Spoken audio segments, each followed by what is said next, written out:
आज Doubtnut app download करें। Doubtnut पर अपने सभी गणित, रसायन विज्ञान, भौतिक विज्ञान और जीव विज्ञान के डाउट्स का करो सफाया। बस प्रश्न की फोटो खींचो, एक ही प्रश्न को क्रॉप करो और तुरंत वीडियो सोल्यूशन पाओ।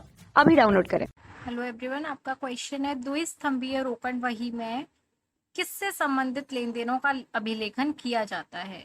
तो रोकड़ वही आपकी कौन सी यहाँ दे रखी है, द्विस्तंभीय दे रखी है। रोकड़ वही में कैश का लेन देन किया जाता है, लेकिन द्विस्तंभीय रोकड़ वही तो हम सबसे पहले यहाँ टाइप जान लेते हैं एक बार।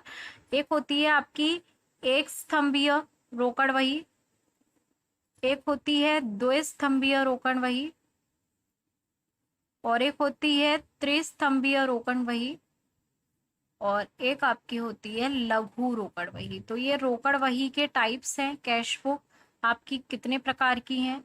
तो एक स्तंभीय रोकड़ वही का मतलब क्या होता है, जिसमें केवल नकद का लेखा किया जाता है, यानी कि जहां कैश का फ्लो हो रहा हो। जैसे आपने कैश में अगर किसी से माल खरीदा, कैश में माल बेचा, तब वहां कैश में अगर लेन देन है तब एक स्तंभीय। दो स्तंभीय में क्या होता है कि आप हो सकता है कैश से भी पे करें, हो सकता है कि आप अपने बैंक अकाउंट से भी पे करें, ठीक है। क्योंकि आजकल क्या होता है, आप ऑनलाइन पेमेंट करते हैं, मतलब जैसे आपने ऑनलाइन कोई कुछ भी परचेज किया, अमेजॉन, फ्लिपकार्ट, स्नैपडील, बहुत सारी ई कॉमर्स वेबसाइट है, वहां से आपने परचेज किया और आपने बैंक के थ्रू अपना पेमेंट कर दिया, तो वो आपकी जो एक स्तंभीय कैश बुक है उसमें तो नहीं दिखाया जाएगा, बट द्विस्तंभीय कैश बुक जिसमें नकद का भी एक कॉलम है और एक बैंक का भी कॉलम है, तो यहाँ आपका नकद और बैंक ये दोनों ही लेन देन दिखाए जाएंगे। आप कैश में पेमेंट करेंगे तो वो नकद वाले कॉलम में आ जाएगा, अगर आप बैंक से कोई पेमेंट करेंगे या बैंक में कोई बैलेंस आपका आएगा, जैसे कि बैंक में अगर इंटरेस्ट भी क्रेडिट हुआ है तो वो आपका बैंक खाते में आ जाएगा, ठीक है। त्रिस्तंभीय रोकड़ वही में क्या होता है, नकद प्लस बैंक प्लस, मतलब देखो एक कॉलम था तो केवल नकद, दो कॉलम थे तो नकद और बैंक, तीन कॉलम में तो नकद, बैंक प्लस छूट भी। यानी आप जब लेखा करते हो, जैसे मतलब किसी को पेमेंट करते हो तब आपको छूट मिल सकती है, या आप किसी से पेमेंट ले रहे हो तो आप उसे छूट दे सकते हो। तो यहाँ वो छूट वाली कंडीशन अगर होती है तो छूट वाले कॉलम में छूट लिख दी जाती है।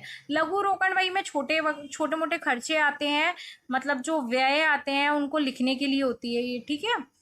तो आपसे यहाँ बात की जा रही है द्विस्तंभीय कैश बुक की। यहाँ आपसे किसकी बात की जा रही है, द्विस्तंभीय कैश बुक की।